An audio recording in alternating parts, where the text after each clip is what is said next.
On my way to England recently, I had a 9-hour layover in Amsterdam, so instead of staying in the airport and trying to catch up on sleep, my dad and I headed into the city.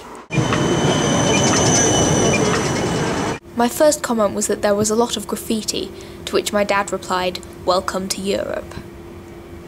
But a lot of the graffiti in Amsterdam is really artistically done, as is pretty much everything here. The architecture in the houseboats and the layout of the streets are all really beautiful, and the residents can spot tourists a mile away. Not quite sure how. Are you going to stop and take pictures of every bridge? In true Nerdfighter style, we tried to go to all the places mentioned in The Fault in Our Stars and John's own thoughts from places. This is Anne Frank's house, which I would have loved to visit properly, but the queue was intense, even for British people. There wasn't a line for the Cheese Museum, however. There wasn't a line for the Tulip Museum either, but I didn't see any tulips and I was thoroughly disappointed.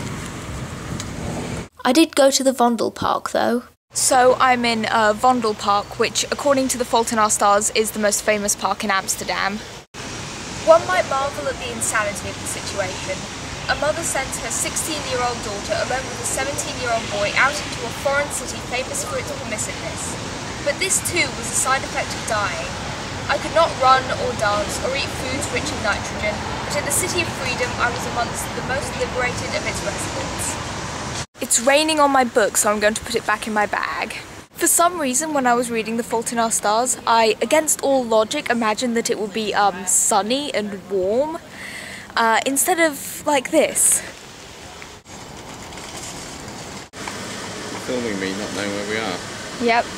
We also went to Spouw Square. I apologise for my pronunciation there, but Dutch is not so much a language as an ailment to the throat. And in Spouw Square, there was a Waterstones. The home of English language books in Amsterdam.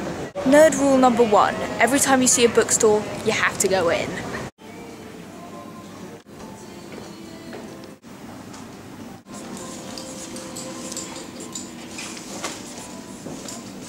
Speaking of books, we walked past the library where John wrote a lot of The Fault in Our Stars. We also went to the restaurant that John noted as the inspiration for RNG, although we think he was referring to the food, as it is not set next to a canal. Unfortunately, it's closed, so we're going to find somewhere else to eat before going back to the airport.